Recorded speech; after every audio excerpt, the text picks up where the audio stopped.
It's a series. Is this thing on?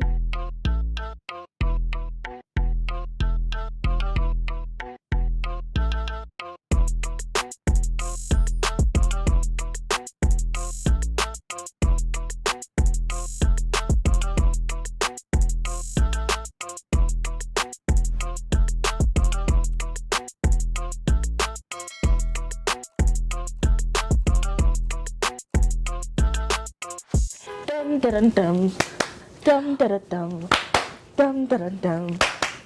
Go go go. What's up, my women warriors? It's your girl Sierra, And it's your girl Symone Ranaye, and welcome back to All Things Women Podcast, Go ahead, sis. where you get the latest tips and scoops On all things woman. Period. Period. ATW. Last week, first and foremost, we want to thank all of you guys who tuned into our first episode. It was amazing. Shout out to Arielle for being our very first special guest on our episode Teenage Talk. This week, we're going to get a little bit deeper. You know, we're going to talk about the perception of women in the workforce and even go a little bit deeper in the specificities of Black women in the workforce. I just want to read off what the definition of perception is, since this is the title of our episode today. So perception is a way of regarding, understanding, or interpreting something. It's a mental impression. So perception is a mental impression. So the reason we are titling it this, or not even so much title, the reason why we're talking about this is because, like we start off, women do not get the credit they deserve within the workforce. Definitely. So let's get this thing lit. Okay. Okay. Okay, so the difficulties of being a woman and working in any field, and mostly, particularly, working in a field full of men. Man. Especially when you're in upper management or even just basic work stuff. It's Definitely. difficult. It's difficult to be heard. It's difficult to get respect. Mm-hmm. It's difficult just to get things, like when you try to implement things and get things done, men, you get ignored. Yes. You get ignored. Let me tell you, like we said in our first episode, Sierra and I, we met literally at work. So we already connected, like Sierra mentioned in our first episode as well. We already knew because we connected just based on different struggles that we had to go through, not only in our personal lives, but within the work field. And as a woman, specifically working in a male-dominated field, like we work in the medical field. So, you know, we have to deal with attitudes. We have to deal with, you know, male masculinity, or I should say toxic masculinity.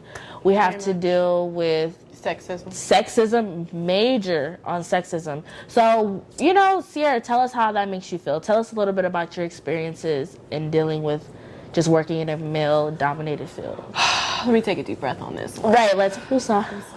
Okay. Moment of silence.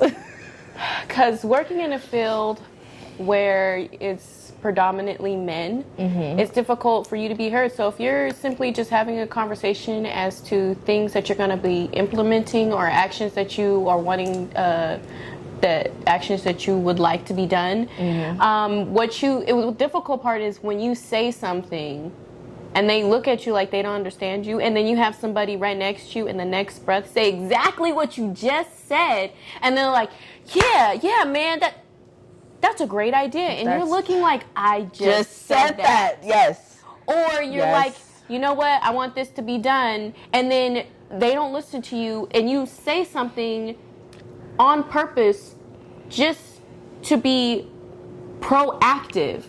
And something happens. Something that you just said, you have a feeling this is going to happen, and this is what we should do to prevent this from happening. And you're like, this is why I try to implement this. And well, it comes right back onto you. It's really difficult. It's really difficult. Most definitely. Let me tell you. Like I said, we work in a male-dominated field. So literally, we have maybe 2 women in upper management. Actually, won't. Oh yeah. Three. Right. We have three. We have 3 women that actually have a supervisor position. And in the beginning, it was 3. None of them were what I like to consider a minority. Maybe they are. I don't know. But it was just crazy because, like Sierra said, we would be implementing ideas like the very beginning. You know, we wear lab coats. They were telling us that we had to throw away our lab coats after every use. Like, if you needed to leave the lab, whether to go to the restroom or to get something out of your locker, throw away your lab coat. Sierra said, well, even though it's not coming out of our pockets, you know, to kind of help you guys out, to save money, you know, so you're not spending millions of dollars on PPE equipment. For those that don't know, PPE stands for Personal protective equipment. So that becomes, you know, gloves, masks, lab coats, safety goggles, face shields, different things like that to keep you safe from touching any hazardous or chemicals or, you know, anything that can prevent you from getting sick. So that's just that. So Sierra came with an idea, like, why don't we get hooks? You know, they sell them, the little command strips that you can just stick on the wall, you know, put your lab coat on there, take it off. No, we're going to give you cubbies. And you're going to share cubbies with another, you know, shift and a different department. You know, everyone's not clean. Let's start there. Everybody is not clean. Everybody does not know what it means to, you know, disinfect anything before they use the equipment. But hold up, we've had people who are working in the lab who've never worked in a lab a day in their life. No experience, no nothing. Definitely. And it's like, hold on, you're not going to explain on the procedures on how to take PPE off. You're not going to explain procedures on how to apply PPE and how it should be worn. So hold on, how are we going to prevent cross-contamination? Yeah, well, go ahead, finish. That's a big thing too. So, like, yeah, you know, we, like I said, and this is the crazy thing because when we were hired, we were told that we had to have lab experience. So to hear that people that we work with, some of them don't have lab experience, it's just like, oh, that's how you feel. But, you know, get your check. But those people who don't have experience are frowning upon the people who do have experience. Not only that, but who are speaking up because of their experience and who are like, yo, I've worked in this lab where we did this, and they're like there was a comment made. Oh, if the teacher tells you to do something, you're going to do it. Like, I'm an adult first. No, yeah, we're not kids, sis. We're not kids at all. I think you need a new analogy there. Yeah, because that was terrible. And we looked at each other like, that's a terrible analogy, because for the people that do have kids, yes, you're supposed to, you know, follow the directions of your teacher. But if your teacher is telling you something that you already know is not accurate, why follow it? Think of it that way. But so Sierra came with the idea of, like, saying, like, hey, why don't we put hooks up? You know, they're like, no, bump your hooks. We're going to give you cubbies. So then it was this bigger deal. Like, we were just like, well, we don't really feel comfortable using cubbies, especially having to share these cubbies with other people. Because for one, like I said, they don't know how to disinfect. Not all of them. You would think that people would be clean. They're not. That involves women, men. No one's clean. At least not people that we work with. Some I can probably count on both hands. So then one day we're walking and we see hooks. We see like 2 hooks on the wall. And I'm looking at her like, but sis, what's going on here? When I had talked to upper management, you remember it was you, I, and Sydney. Mm-hmm. And I was talking to upper management and I voiced how I was I was uncomfortable with sharing a cubby with somebody because you can have cross-contamination. And I expressed my concerns, and I'm the type where you come with a problem, I always come with a solution. Mm-hmm. So I said, you know what, why don't we just get hooks? That way we can just hang them up. And this man turns around and goes, oh, well, I hear what you're saying, but I'm thinking, how about hangers? What if we do hangers? Like, my idea, like, because he didn't come up with it, he had to change my idea, which was not, it wasn't even better. It was like a downgrade for what I was saying. Mm-hmm. And I'm just like, yeah, but hooks. And oh no, hangers. And at that point, I had to settle and go, okay, well, that's better than nothing. cubbies, Right, it's better than nothing, and it's better than cubbies. Personally, I was still taking my lab coat off and throwing it away. I was just like, you know what, y'all can keep y'all cubbies. No shade to y'all, but I'm not sharing that. That's, for me, sharing a cubby with someone working in a very high-risk lab is the same thing as sharing your toothbrush with someone that you've never met. Think of it that way, and it's just as equally disgusting. Period, point blank. So, like I said, we were walking down the hall one day, and we just seen two hooks with two lab coats on them. And they were outside of the lab, in front of the area that we gown in at, right? And they had names on them. And it was two names from the upper management. So we're laughing like, so they decided to do your idea after all. And then, you know, but they still... Kind of, but they didn't tell anybody, like, this is what we're going to be implementing. So long story short, you know, we still have our cubbies, but we also have hooks now. But nobody gave her credit enough to be like, you know what, we thought about it, and, you know, this woman is the reason why we have these hooks. And it was crazy to me because I'm just sitting here like, first, like, you didn't come up with this. You were against this, which is why you gave us these cubbies. And it's just like, that was the first red flag. Like, you give ideas and they just take them from you and they don't give you credit for it. That's just the first red flag of just women in general. You want our suggestions. You want our help, but you never want to give us the credit for doing anything. Or it's like, oh, well, I didn't come up with it, so I'm going to change it a little bit because I'm on a power trip because I didn't come up with it, even though it's a great idea. Because the same individual I went to and I said, hey, you know what doesn't make sense is, why do we have all these procedures in the lab to protect us, but we don't have any cleaning, like, services outside of the lab to protect us? Right, For like example, in our break room. Mm-hmm. We're sharing tables and chairs, but there is no way of decontaminating the table and the chairs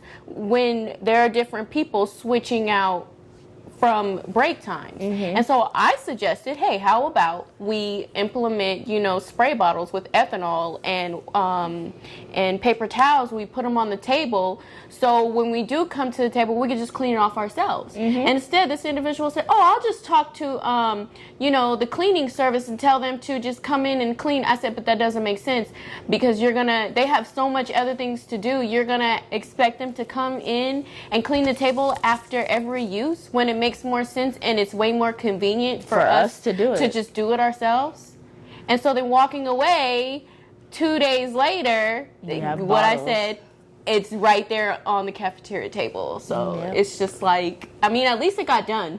Women rule the world. I don't care what anybody says. I know the song, This Is a Man's World, but it would not be anything without a woman. Period. You know the song? I do know the song. Okay. I also know the song, Who Run the World? Girls. Okay. Who run the world? Girls. Who run this mother? Girls. Who run this mother? Girls. Who run the world? Girls. What? Hey. Okay.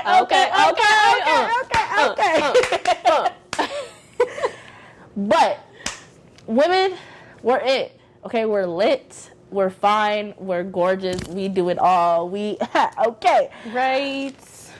Let's not forget, though, everything and anything is always done for a woman, regardless if it's for her attention or to win a woman or to compete with a woman or whatever it may be. Okay. Without us, there wouldn't be life, like my genius of a daughter said in a last podcast, Okay. But also, things are done to win over a woman, period. No matter what it is. Competition. Moving on forward, our supervisor has a huge perception about us in the workforce. Not only about us as a women. Just us as women. No, not only just that, but us as black women. And this is no shape, way, or form going to be, a racist thing. We're not calling him a racist. I look at it as more like a cultural thing because he has a way of communicating with women, and he has a way of communicating with men. When he communicates with men, he's more quiet. He's more, you know, like, I'm gonna step back a little bit. I'm not gonna just be in your grill in your face. When he communicates with a woman, oh, he's up. He has this posture, this confidence, this tone in his voice, where sometimes I have to sit back and be like, you do realize that not only am I an adult, but I am also a woman, and you are not my father. Well, what do I say? What you not gonna do? What you not gonna do is talk to me in a manner that I wouldn't talk to you like. Let's make that clear. He has done. He has done so much to us. In order to get respect, you have to give it. And I know where I'm very vocal, because I've learned with my life experience that I don't sit down and shut up. I've never been that type. But I have learned that being quiet, it gets worse. It does. Voicing yourself and saying, this is not how I'm going to be treated, in a respectable way. Not like, don't make me slap you, bitch, because you ain't going to talk to me like that. No. Or in a professional setting, you can't do that. You can't do that. Okay? Although it's been a few times where you wanted to. Like, let me tell you something. We do get off at 5:30. Don't let this suit and tie fool you. I already know. Don't forget what time my shift ends. All right, I remember where you parked your car. I'm just kidding. I'm just playing. But anyways, but it's like, you know, when things, I can tell you this from our supervisor. I can tell that he talks to us like we're children, and I've had to correct him on numerous occasions, and I've had to pull him in, because I've realized arguing with you right now isn't going to do nothing. I want upper management. I want them to see this. I want them to see how you're behaving and how you're communicating to me, because it's very disrespectful. And I remember this man said, you didn't ask me permission. First off, okay? To go to the bathroom. Go to the bathroom. We're going to keep it up. We're not about to sugarcoat nothing. To go to the bathroom. He watches. And the thing is like, he watches the people who are actually doing their job. And that's the frustrating part. Like, those other people which are bullies, he wants to stay away from them. But see, what I've also learned is when I come off sweet and respectful, he's more of like, why? Like, he wants to try and bully me, and like, hold up. And now I've learned I'm just gonna be the straight up bitch. Like, first off, yes, I'm late. I realize that. You don't have to tell me. I'm telling you I'm late. Now leave me alone. Okay? Document everything. Like she said, don't allow your emotions to get the best of you, because then they can use that against you to the point where it's like, you're really dramatic. Absolutely, right now. Or your message will be misinterpreted, because all they hear is frustration. And most of the times, people interpret frustration as anger, and that's not anger. I'm just frustrated, you know. And especially as Black women, we really have to be careful to show even that we're hurt and we're frustrated, because when they do, they turn around as we're angry Black women. But in all actuality, let's be honest. White women have a privilege. They definitely, because they can sit over there and they can get, and there are times where they can get angry, and that's okay. And they're like, I'm just so frustrated, like, I just can't. And they're looking as like, oh my God, this woman, like, we have to hear her. There's something wrong with her. She's really going through it. But when us Black women do the same thing, it's, oh no, you're angry. Oh, we're gonna need you to get escorted off the premises, because this is gonna turn into something else. You're gonna try and fight everybody, and that's not even the case. Like, we're not allowed to show, wow, our feelings are hurt. And we, honestly, sis, I code switch. And how I code switch is, I can't be chilled and relaxed. I can't show my emotions. I can't just be like, I have to be like. Do you understand? That's my code switching. Like, I can't just be chilled. I have to be professional. And when I come and I speak, I can't speak like, oh, you know, this was unprofessional. How dare they? Because they see it as, I think I'm better than, or, oh, how, you know, hold on. Like, let me bring you back down, because you ain't better than nobody. I never said I was better than anybody. What are you talking about? But instead, I have to be like, oh, he hurt my like, that was, I felt harassed. Like, that was you know, that put fear in me. I'm scared. I really have to play that. Because if I play it like that was unacceptable, he shouldn't have done that. They're like, wait, hold on, who do you think you are? Okay, well then maybe I do code switch. But I know sometimes, and I don't like to do this, but I know that sometimes people look at me because of how, like, expressive I am, and, like, I don't dress, like, you know, I mean, I have my own little swag or whatever. But I really had to one time tell my supervisor, what you're not going to do is play me like I'm dumb. I'm very intelligent. I am a college graduate. I have 2 degrees, and I know what I'm doing, and I know. Like, I had to really tell him my credentials for him to look at me in a different light, because I guarantee he looked at me as if I didn't know anything. But the fact that I have to do that is pull just out crazy. your credentials just to be heard is very frustrating. Like, I'm human above all, and I am giving my time to helping your business, and pretty much that should be enough. Like, my credentials, just for me to be heard with my supervisor, I had to give him my credentials. And he's like, wait, you know, and I'm gonna tell you this, everybody thinks like I'm like 18 or 22, and you are. I'm not. And I have to pull out saying, hold up, I'm a mother of 3. Period. All right, my oldest is a teenager, and let me just make this clear. And I've worked 7 years in a lab just to be heard. That's very frustrating. I mean, not just with work experience, but just being out in the world as a woman. I don't know. I just get tired of feeling like, as a black, like, let me tell you, as a woman, we already have to go through something, right? And even if you are a white woman, and y'all can correct me if I'm wrong, which I'm probably not, but you can still correct me if you choose to say that I'm wrong. As a white woman, because you are a woman, you are already less than a man. Yeah. But as a white woman, you are actually a little bit more easy to be accepted because you're white. As a Hispanic woman, because you are a woman, you're already less than a man. And because you're Hispanic, you're not white. So you're still going to be even more dropped down below just being a woman because you're not white.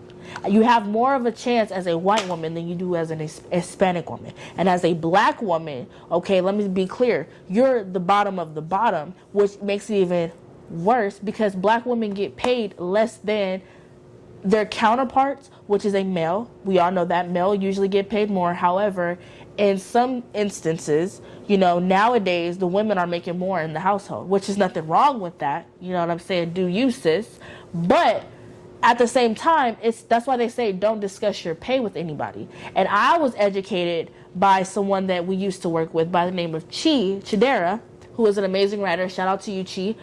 She explained that as a black woman, you are the bottom of the bottom. And even if you're a white woman, you're still getting paid less than a white woman, and she's still getting paid less than a man. It does not matter. Women are used, especially in the workforce. She could be a lawyer, I could be a lawyer, right? She could pass as a white woman. What? Never. No, you could. No, sis. If you really wanted to. No. Let me tell you. No, listen. She's not white. Mm-mm. But if she ever wanted to pass. Never. Girl. I've been in a room, nothing but white people. And you know what? And it hurt my feelings. You know what came up to me? It's a white woman. Oh my God, you're like the only black girl in the building. You're like the only black person here. And I was like, what? I hadn't even talked to this woman or nothing. And the very frustrating part, I was wearing a very like pretty, classy dress. And it was very frustrating because these white women are looking at me like I'm gonna steal their man. And the woman who got this party or the event all together is me mugging me. And she is me mugging me, but then she comes up, and here's how she comes up. You know, I threw this party. Me and my husband got together, and we threw this whole party. We got this whole party together. You know why she came up to me? And I already knew why she came up to me and started talking to me and said this. Because her husband was looking at me and came up and talked to me. And she saw that. I have no control over that. It's not my fault that he wants to go in the jungle and see what it's like. He got jungle. Not my fault. He got jungle fever. But I'm so serious. I could not pass as a white woman. I could not pass as white. You could pass more than I could. That's what I'm referring to. If you, girl, I promise, if you wanted to be lighter blonde than this, it never exists. It may never happen, but I'm just saying, I can never pass as a white woman. Neither could I. Okay, you may say that. No, I tried it. Okay, maybe you've tried it. Okay, the point that I'm making is a simple fact of the matter that women that are not white, but are still, like, women, still have a lower chance than someone that's white, and that's just the reality of what it is. I don't know why it's like that. It's crazy, but at the end of the day, we still have to fight twice as hard because we're already at a disadvantage because for one, we're a woman, and for two, we're black. You got that magic, and I'm gonna tell you this: when you walk in a room, and the energy changes, and everybody's looking at you, you got to understand that you got power. You have to understand that you got power, but just like they be saying in these superheroes, there's a message that they're trying to convey to us. With power comes responsibility, and it sucks. Trust me, I know it sucks. Does. Because you can't act out like all these other people. You can't behave like all these other people. Trust and believe. I got a pin thrown at me by a white man, all because he doesn't like. Shit, I got a bin tossed at me by a white woman. He doesn't like the fact that I speak with conviction. He doesn't like the fact that I'm not going to let you bully me. He doesn't like the fact that, and he does these little things where he wants to stand above me and I don't feel threatened by him. Yep. But then what you're not going to do is you're not going to lie on me, okay? Because I will defend myself, and you're not going to lie on me in front, like in my face, and I'm just supposed to sit there and be quiet and call me a liar. It's what you're not going to do. And what you're not going to do is sit over here and say something as if I was the person in the wrong when you need to learn how to communicate better and convey the message of what you're trying to convey. And this individual got mad at me and wanted to throw a pin, all because he felt like he wasn't in control. Well, honey, you're not in control, okay? Yes, I'll put it like this. I'm not a smart ass, I'm a smart one. I'm very intelligent, and you're just jealous and you feel small because I'm telling you because I'm telling you what it is. What it is. And you're hoping that you can change that because I'm a woman and the color of my skin. Don't get this small stature confused. And that's a problem, but it's not a problem, honey. Realize your worth, and we got power. A woman, and a black woman at that, we got power. So when you walk in a room and you feel the mood change, just know it's not changing because anybody got a problem, because you're the problem. It's changing because of power that you possess when you walk in a room and everybody's looking at you like, how can I get that, or how can I destroy that? There are people who are envious, and envious means that they want to become you and get rid of you. They don't even want you in the room because they want the power that you have. And there are people who are jealous of you, who want to be you, who want to be in your presence because they want that shine. They want that shine on them. So, sis, trust and believe. Preach. It's not you. It's not you. Keep doing you. Believe in you. Know that you got that power. Well, no. It is got you. that juice. No. It is you. But there's nothing wrong with you. There you go. There's nothing wrong with you. There's nothing wrong with you. Those curls on that head, it's not kinky. It's not nappy, honey. It's not nappy. Those beautiful. Are curls. They're beautiful. You don't need to throw. And I'm not saying those that want to put a wig on. There's nothing against that. Go ahead, rock your wig. Okay, because that shit look good. That shit look like it's grown out of your scalp. Yes. Hold on. I'm not about to lie, because some of y'all wigs be looking a little. That's because they need help, sis. Crusty. They need you to go on there and show them how to do it. That's what it is. I'm gonna send y'all some tutorials. That's what I'm saying. They need some tutorials. But that curly hair, it's not snappy. It's curly. And these other women and these other people are looking at you like, damn, how they do that? How she do it, sis? How she do that? How she get how did her ass get like that? Because I've been working out for months and I can't get my ass like that. Damn, she looks juicy. Cabbage and rice. She looks juicy. Those lips look juicy. Those eyes look juicy. That hair looks juicy. Those curves look juicy. Damn. Let me even tell you melanin looks juicy. Period. So, however, I went off. No, you did your shit just now. Yes, yes. That literally, that's it. We might as well just end the episode right now, because that was pretty much all of it in a nutshell. Like she literally hit it. When you walk into that room, keep strutting, keep knowing. Like, let me see your walk. Don't put your head down. Walk, girl. Walk. I found this abstract that I think is really important to know. It says Black women are one of the most oppressed groups in America because they possess two qualities of being a minority, which is in terms of race and gender. Period. So, this is I'm gonna give y'all some advice. I'm gonna give my ladies and my kings, okay? Because Mexican, Black, Chinese, whatever orientation, whatever, like, your sex, whatever it may be, here's a little piece of advice, okay? let them know. We all have power. This is the advice I give my children. We all have power, all right? When you walk in a situation and you know what you're not going to do, and you know that, like, you're not, you know what is not acceptable, what's inappropriate, and you allow somebody to get to you where you do something you already came in knowing you're not going to do, they took your power. Don't let nobody take your power.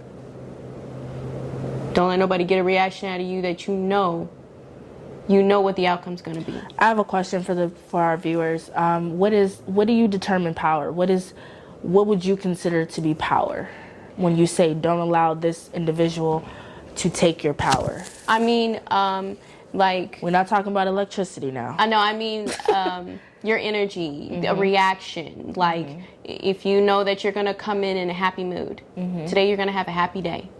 Don't let nobody take your happy day from you. Don't react to somebody where now your happiness is taken and now you're angry and you're mad, you're frustrated. Or you've got something taken away from you, like your job, because somebody wanted to come at you and call you a bitch.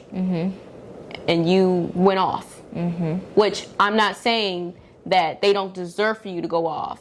But I'm just saying, what's your goal? What's the most important? What is more important here? Going off on them? Or reporting their ass and handling it like how they would handle it. This was great. This was great, and I really hope that our viewers really got some insight and some sort of a type of advice, or whatever it is that y'all are going through, man, woman, whatever, y'all can take from this and go and handle whatever it is you're handling a different way, and know that and feel that you can get better results. Because I know sometimes if it wasn't for her and Cindy working with me, I feel like I'm crazy. So, and it's very important to have, a safe haven, whether it's at work, whether it's at home. I'm very big on leaving my work life at work and coming home to home. If I'm having a bad day, I may express that to my husband, like, that's very important. This is pissing me off, and I try not to let him worry too much about what I go through at work, because that man has no sense. Like, he's very protective of me, and he's like who I need to pull up on. Like, he does not care. And so to keep him from going crazy and then me having to go crazy, he just, always tells me, like, it's going to be okay. Or sometimes, like, if I'm really angry, he'll tell me, like, breathe, or, or I'll just talk to her and Sydney and just kind of like, because it's hard talking to a man sometimes who doesn't understand. Oh no, my baby understands. He knows. Good. He knows, because he's also had to go through it.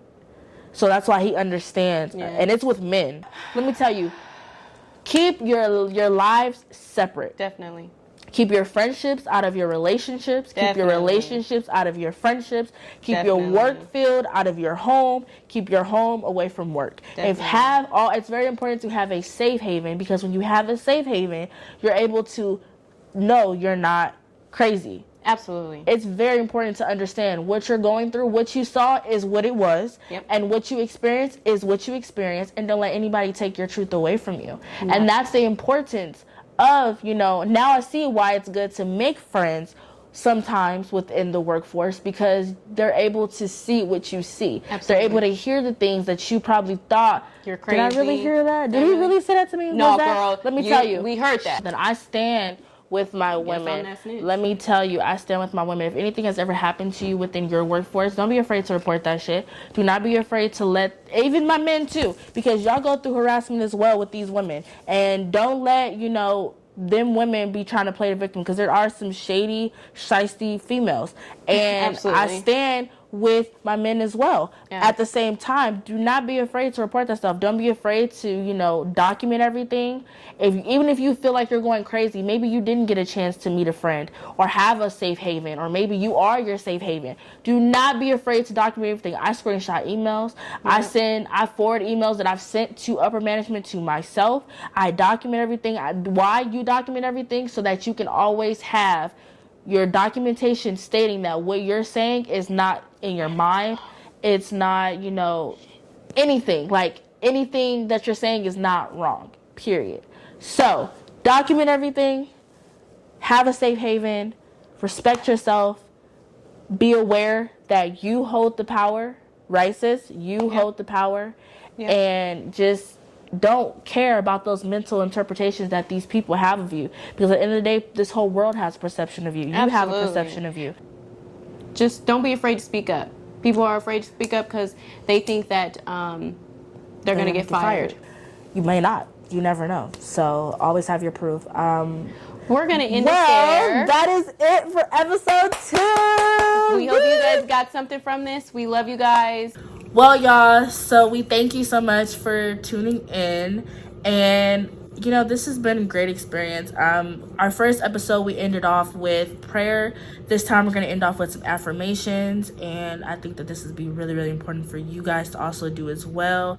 And just kick ass, like Sierra said. So I'm going to let Sierra go first with the affirmations, and we're going to follow along behind her. I am strong. I am courageous. I am blessed. I am successful. I am a money magnet. I will forever be melanated. Yeah. I am a genius. Oh, I am intelligent. I am an entrepreneur. I am a boss ass chick. I am the best mother. Yes, you are. Thanks, sis. Yes, you are. And most important, we are God's favorite. We are God's favorite. Period. Stay true. Stay blessed. As always. And we'll see you guys next time. And be ready for episode 3. Yes. Period. Bye. Okay. We did it. Again. Fuck it up. Oh. Your turn. Peace out. Hey. Don't stop it. All Things Women Podcast. Bye.